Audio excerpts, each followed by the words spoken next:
It's Whip Wednesday. Are you whipping with your needles? Are you whipping with your hook? Are you telling us a story? Are you writing your first book? Hello!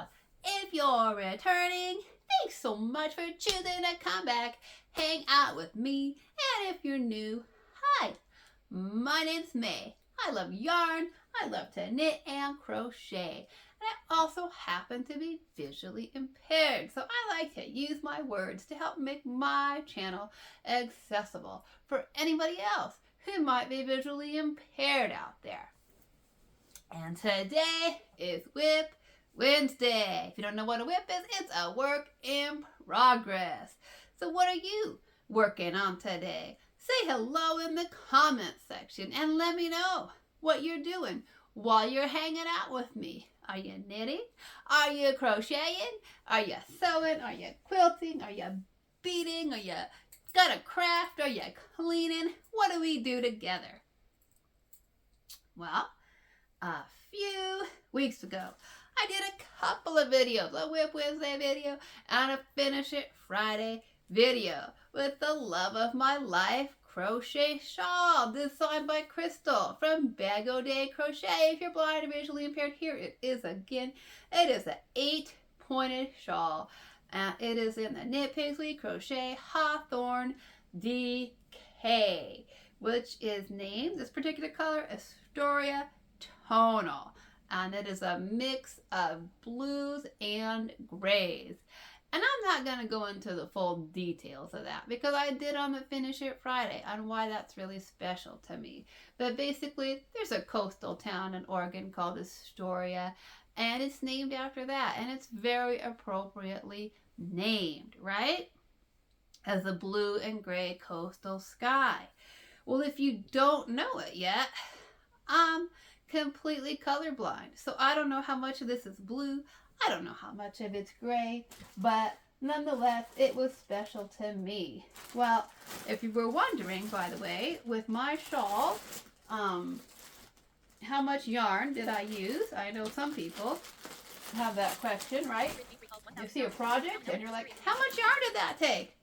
Well, mine took 2 of these full hanks, which I believe are about 220 yards, and then almost a full third one. This little ball that I have left right here, I don't know what that is, maybe like a 1/5 of a hank left or something.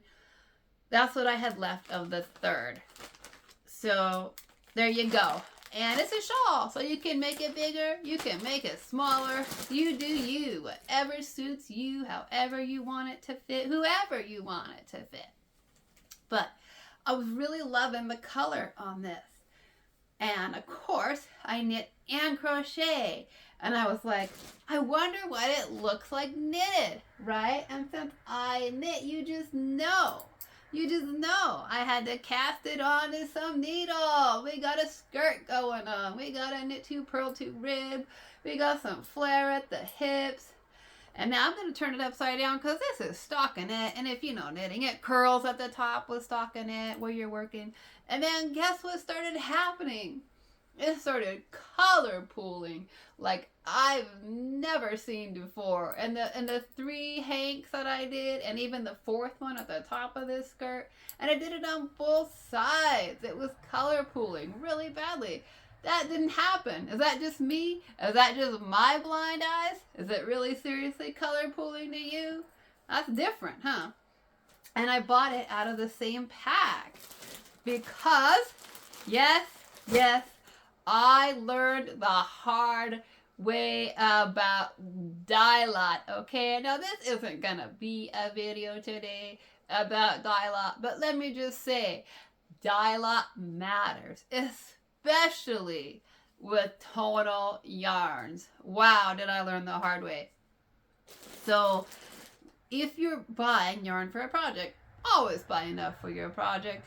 And if you're not sure, if you're like me and you're like, oh, but it's on sale, I'm gonna get it, and I don't even have a purpose for it. Yeah, that's what happened with this Hawthorne DK. It was on sale, and it was a good deal. It was like 20% off. And I didn't know what I was going to do with it. I just knew I wanted the Astoria because of the personal memories that it had for me. So, of course, I bought a 10-pack, right? So that's what I have left. I have 4. I have 5 whole hanks. I have this little bit left of that one. And then I have about more than 1.5 on the needles. And so, given that it came out of a 10-pack, I was expecting it all to be the same dye lot. And I believe that it is. But I don't know what happened there with the color pooling. I'm not sure. I'm really not sure. But I was thinking about that, you know. I can't tell. I'm colorblind, and I can't tell dark blue from dark gray at all. Those two colors look the same to me. So I don't know with this color pooling that I have if it's dark blue or if it's dark gray. It's a mystery, right? So I thought about it a lot, and it's up to me to interpret that because I can't see the color. I get to choose, right? In my mind, I'm like, oh, maybe it's dark blue. Well, maybe it's dark gray. I don't know. And I was thinking about this to me and how it represents the coastal skies, right? It represents the coastal skies in Astoria, Oregon, and how some days they're nothing but gray and clouds. And then occasionally you get like the blue skies. And most days it's a mix. Most days on the Oregon and Washington coast. I live in Washington State, by the way, if you don't know that. And I've lived in Washington my whole life except for 10 years where I lived in Portland, Oregon to go to graduate school to become a psychologist. And so I'm very familiar with the West Coast weather and the skies, and that I'm photophobic. If you don't know that, I'm light sensitive, so I'm blinded by the sun. So dark days are easier for me to see. I get less migraines and headaches from the light, but at the same time, I also really love the sun too. It really helps me feel just mentally more energetic. So it's kind of a love-hate relationship with me and the sun, right? Like I need it, but at the same time, it's hard on my eyes. So anyways, the coastal skies, I was thinking about that a lot and how I really get to interpret what's happening with my yarn there, because I can't tell if that big patch is it a dark gray cloud, right? Is that more gray in the background of where it's at? And then, or is it more blue? Is that more blue in that area, like the sky? And then there's like a big dark gray cloud that comes in, like the depression and the darkness and the heaviness that sets in. Is that what's happening there? Is it more of a blue background with a big dark gray cloud that comes in? Or is it like the night sky and that's like gray and the background, right? And then there starts to be some clearing where you can see the dark blue sky coming in at night. Because I can see that pretty well. If you don't know that, I'm blind in the daytime, so I can't see in the sunlight. But at night, I can still see like a full moon. I can still see the moon. I can see headlights at night. Out on the coast, I've been there so many times when there's no like external lights around.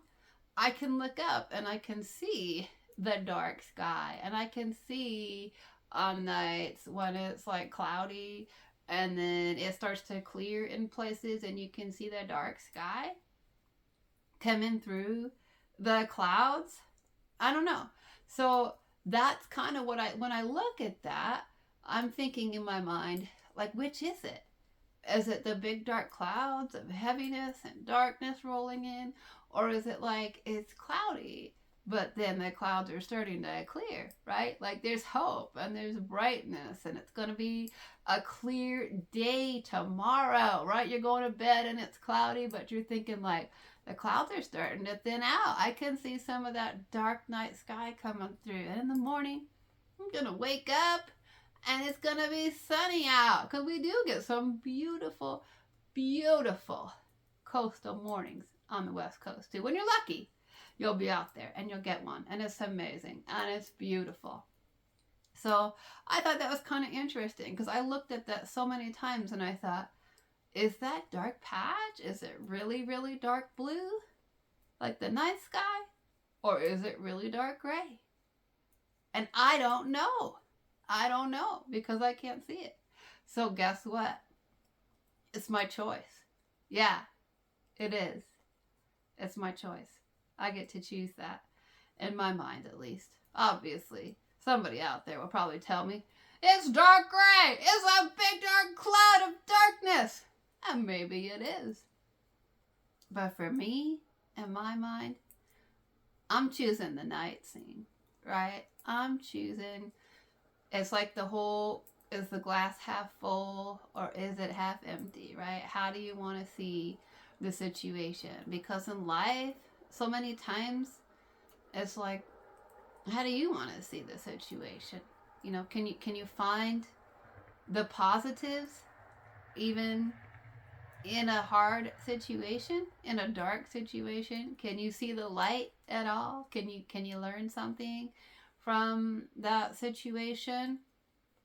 So, and you know, I for the most part, you know, we do have a choice. I know we don't always have a choice, right? Like we know to a certain extent that there's genetics, you know, the whole nature nurture debate, right? And I don't have the answers to that. I went to college for 10 years and I don't have the answer to the nature nurture question. We don't know how much is genetics. We don't know how much is choice. And, you know, and even when you do have genetics in your family, and families of depression, you know, how much harder you have to work to deal with that and to fight those things.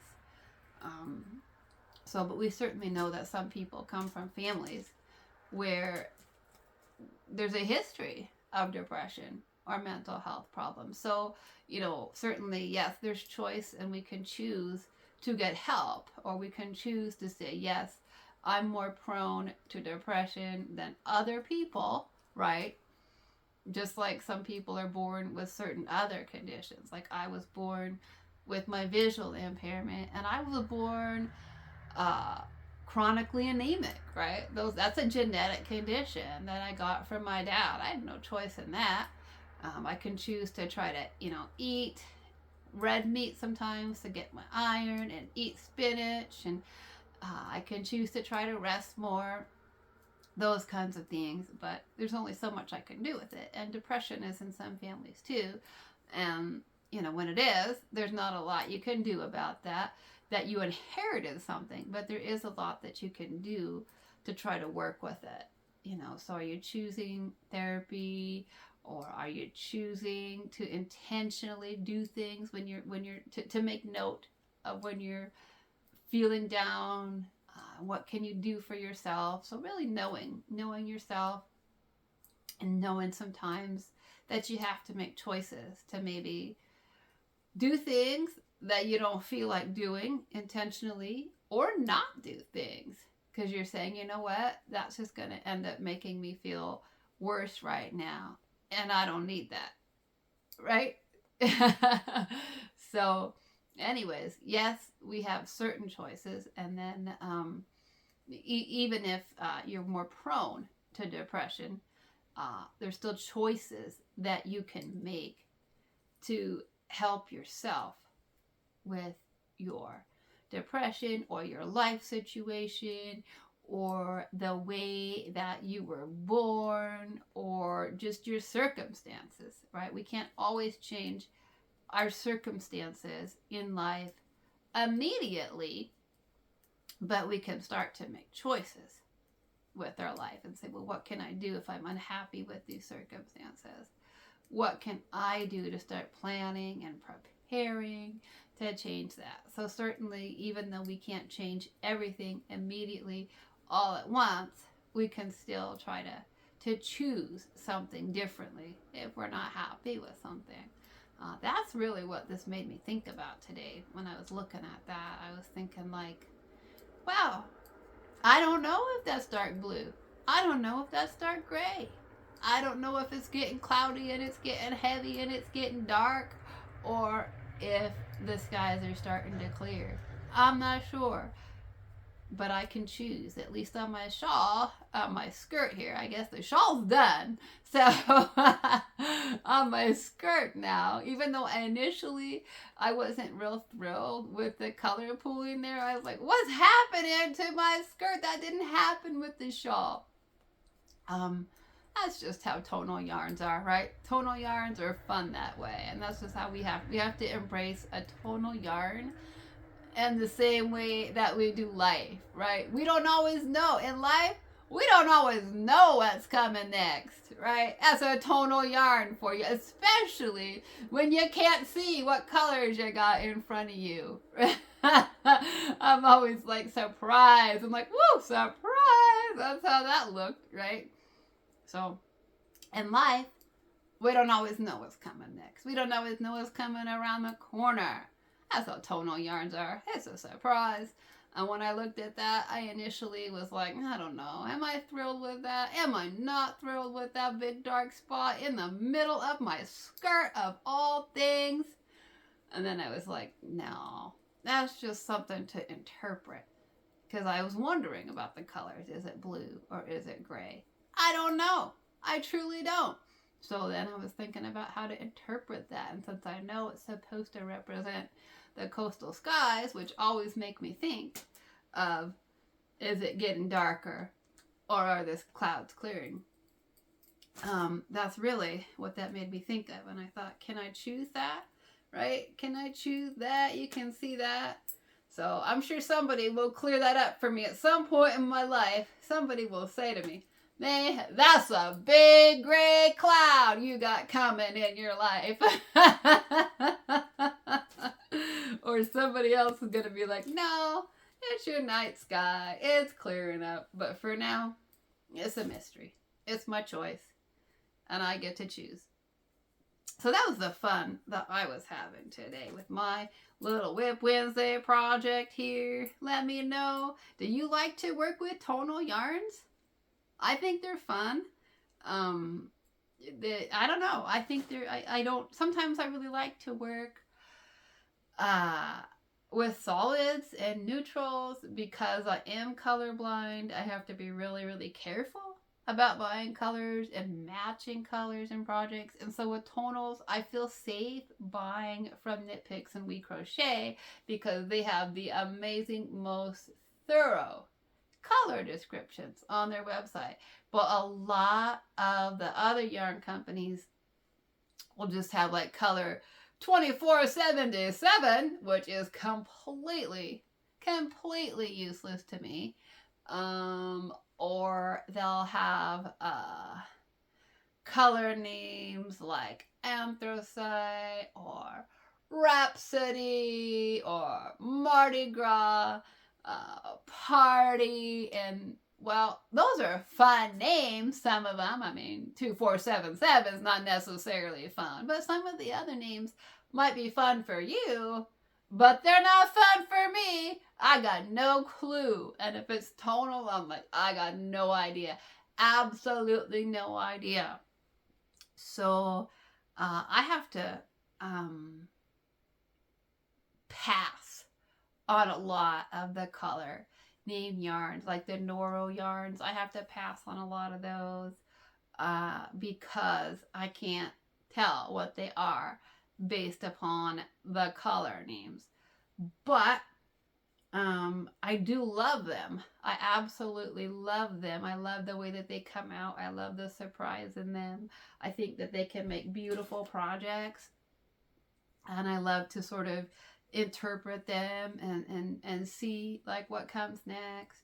So I don't know. I would love to hear from other people. Do you like tonals? Do you not? Do you like solids? You'll find me mostly working with solids because of the whole color blindness thing. Because I just don't know what to put together. And if you're blind or visually impaired, do you like working with tonals? Can you see them? Can you not see them? Do you try to even do color work? Do you not? I can do like a 2-color project, but when it comes to doing lots of colors, it's kind of tricky. So, anyways, I think that's mostly what I wanted to talk about today. Was tonals. Yeah, what do you think? What are your thoughts on that? Love to know. Love to hear from you. So, anyways, say hello. Say where you're watching from.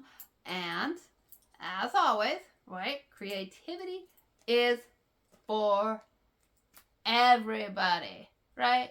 It is. Whether you see or you see like me, which is not so much, or you don't see at all.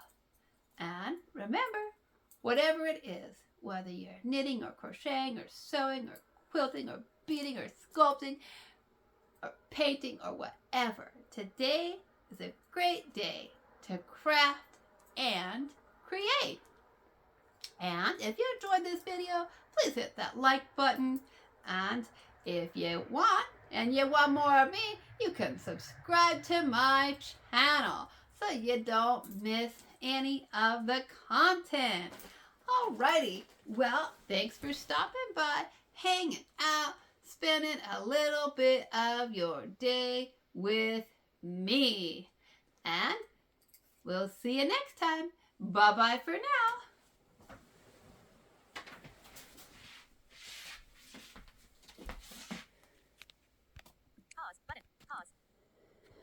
I know that most people see better in the light. So here is with the light on. Here's a close-up of, let me turn the camera. Sorry about that. Here is in the light. It's a close-up of the blue and the gray shawl. I've showed it before in the Finish It Friday Love of My Life video. And then I'll get the skirt out for you. Okay. Here it is. If you want to see it, this is upside down. This is the waistband.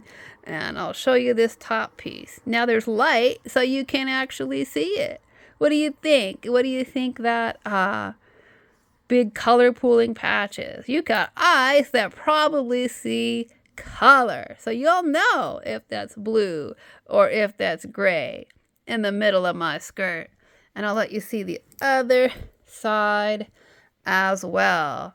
There's like a big old streak in there of some really dark coloring that did not happen with the shawl. So, of course, it left my mind thinking. And let me see if I can turn this so you can see what it looks like as a knit skirt. Because as soon as I was crocheting with that and I was loving it, I, of course, thought, what's it gonna look like knitted in some type of garment? So there it is for you. That's gonna be turned in. If you don't know yet, I put in, that's the turning row. I talk about how I do my skirts and my shorts and how I do my knit 2, purl 2 waistband. And then, gosh, I don't remember how many rows I did in this. I want to say maybe 12, but I don't remember. And I don't know if I took any notes or not, of course. So that's the opposite row. I talk about how I do, after I want to say this was 12 rows of knit 2, purl 2 ribbing. And because I don't have enough eyesight to see, and plus I've got nystagmus and strabismus, which basically means my eyes kind of wobble around. They don't work together. I don't have control of my eye muscles, so I can't really see straight or sew straight. So when I want to sew a waistband for casing, I put what's called a turning row in. And this is, you can see it, I do this with my skirts and my shorts. That's basically where if I was working knit 2, purl 2, I switch it up, I reverse it, and I do purl 2, knit 2, so that you literally get a tactile ridge, right? I can clearly feel that with my fingers. It's a row that's raised because it's worked in the opposite direction. So that will literally create, and then I go back and I work the same amount of rows and knit 2, purl 2 again, probably 12. So that when I go to sew in my elastic, I can literally just fold that in half and it will create a tactile ridge that I can feel, so that I know that my waistband casing is straight, right? Otherwise, it would be a mess. I cannot sew straight at all unless I have something to follow. I'm still trying to find ways for me to do that. But for now, that's my best method, is to create something tactile along there that I can feel. So if you're wondering how to do a waistband casing when you can't see, how do you sew it straight? That's how. Alrighty then. Bye-bye and thanks for listening.